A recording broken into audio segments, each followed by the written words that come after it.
So this is the Super 3D pen by MYNT3D. So in this video, I want to do a quick unboxing and go ahead and test it out to see how well this works. So this just opens up nice and easy like so. And the first thing I see in the front is going to be this user manual. We're going to have this contact page, the USB power cable, the 5-volt power adapter, 2 mini screwdrivers, the 3D pen itself, and finally the PLA filament.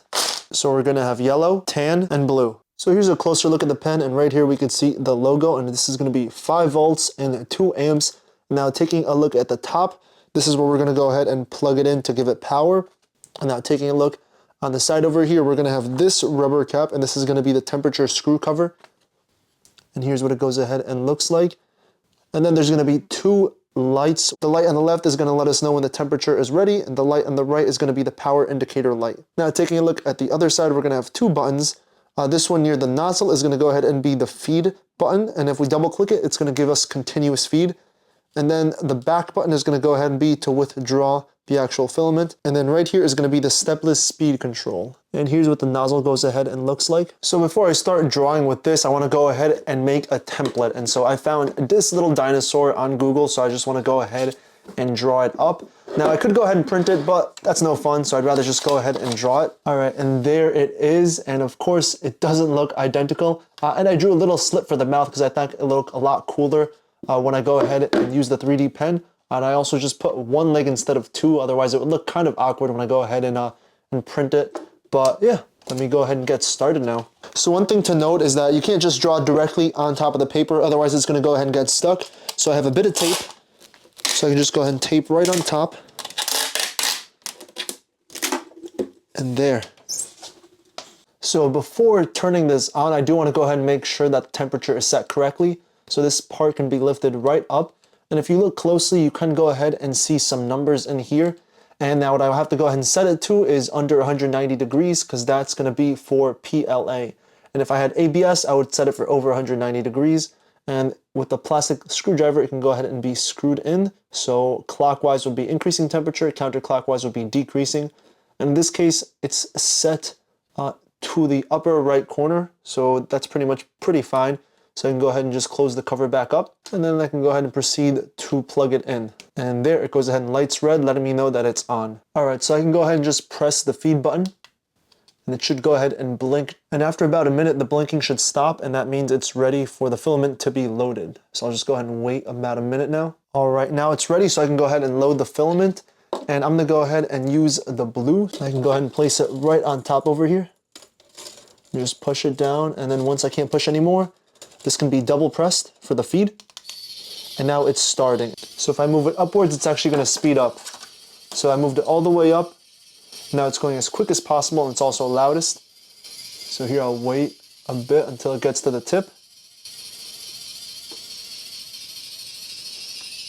There, it's coming off now. And that's the little bit. And now let me start.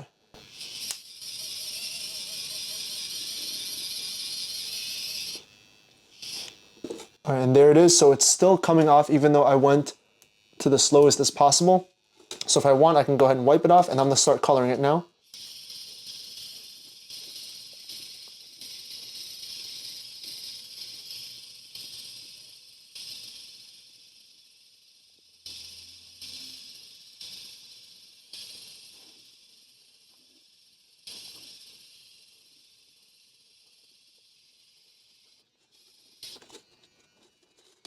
And there, so I went ahead and pressed feed again, and then it stopped going. And then here, you can kind of see a little bit more of the tip. All right, the dinosaur should be dry now, so I can go ahead and lift it up. Oh, wow, it's really smooth on the back. And there it is, and of course, here you can see the bits that kind of got stuck in the beginning. So I can go ahead and just snip that off. Just like so, and then I have like a little bit over here. And then I want to get to the mouth as well too. And here's a closer look at the dinosaur, and I think it ended up looking real nice. Now of course there are going to be little spots that I missed, but that's because I kind of couldn't see fully when I was recording and also drawing. And here's what the back looks like. Again, it's going to be extremely smooth. And then you can kind of see like a little divot over here And that's basically where both of the ends of the tape went ahead and met. Some more over here. And then here, yeah, I'm definitely glad I went ahead and left an opening for the mouth just because it looks a lot nicer. Now, what I wish I should have done is drawn the eye and kind of draw around it. I think that would have ended up looking real cool. But other than that, I'm pretty happy with it. And now let me go ahead and do one more design, but freehand this time. So this part can go ahead and come right off. There. So now I want to go ahead and change filament, so I do have to go ahead and wait for it to heat up a little bit again. And now I can go ahead and press and hold the withdraw button. And it comes right off. So one thing worth noting is next time I want to go ahead and use this filament, I have to go ahead and make sure it's cut at an angle. So I'll actually go ahead and do that right now. There, just like so. And now I want to put the yellow filament, but I see that the top isn't snipped, so I'll go ahead and do that now. There. And I can go ahead and just put this right on top.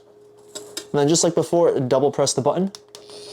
And it starts to feed, and then I can go ahead and press it up, or slide it up for it to go ahead and speed up. And of course it does have to spit out that blue, so I'll just wait for that.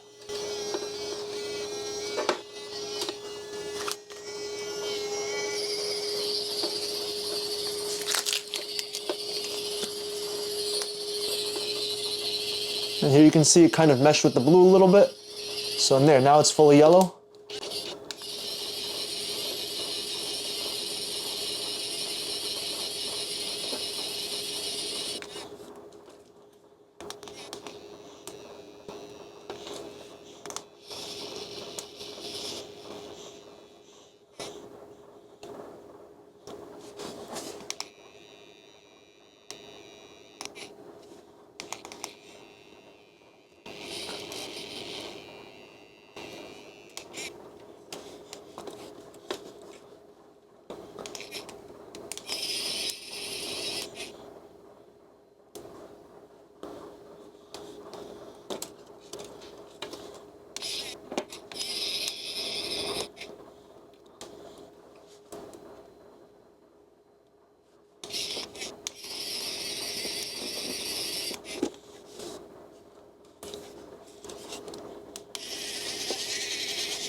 Alright, so there it is. I tried to draw like a star character with things coming out of his mouth. And then I kind of decided to change things up, and then I drew a base for him, and it stands up as you see, but I do want to go ahead and cut some of the imperfections out, such as this over here at the bottom. And here's what it goes ahead and looks like. I think the base ended up looking pretty cool, and of course this isn't the best design. I definitely do need a lot more practice, and then the head kind of twisted up. But I think my dinosaur came up looking a lot neater, a lot cleaner as well too, just because I came with a plan. And this one, I didn't go with much of a plan going forward. And there. And then like before, I can go ahead and cut like at an angle, it's just for next time's use. And I can go ahead and disconnect it. And then of course, don't touch the nozzle just because it's still going to be hot. So I'll go ahead and use this right over here just to take off some of the yellow bits that got stuck on top. And there, now it's nice and clean. So overall, I'm pretty happy about the Super 3D pen. I will say some things to note about it is it did get kind of hot, especially when I was touching more at the bottom. But of course, you should pretty much keep your hands away from over here, these vents, and of course, don't even touch the nozzle. And then the other thing that was a bit confusing for me would have been the slider, because when I first started, I thought down meant go quick, but it was actually the other way around. So when I wanted it to go ahead and go fast, I had to slide it upwards. But after I figured that out, everything was pretty much straightforward. Of course, it definitely does take practice to go ahead and get good. And I'm sure you can kind of see that from my art piece. It wasn't really the best, but I'm still pretty happy that I did manage to do something at least 3D. And of course, with the right template, it's going to be a lot easier, you know, such as making this dinosaur over here. no, I think it turned out, you know, pretty decent, and I do like the fact that it was nice and smooth on the back side. So yeah, once again, you're gonna get 3 filaments included, and the little screwdrivers, and I think the annoying part about it was the fact to change the temperature, I had to go ahead and open this cap over here, and then go ahead and, you know, turn it over. But I think that goes ahead and makes sense for like a safety precaution. So, you know, if you're giving this to like your kid and you don't want them to go ahead and accidentally, you know, put the temperature too high that it'll be too high for the filament you're using, you know, that's a pretty good safety concern. But other than that, again, I'm pretty happy with it. And if you're looking for a 3D pen, whether it be for yourself or for a gift for somebody, then I think this one's definitely worth checking out.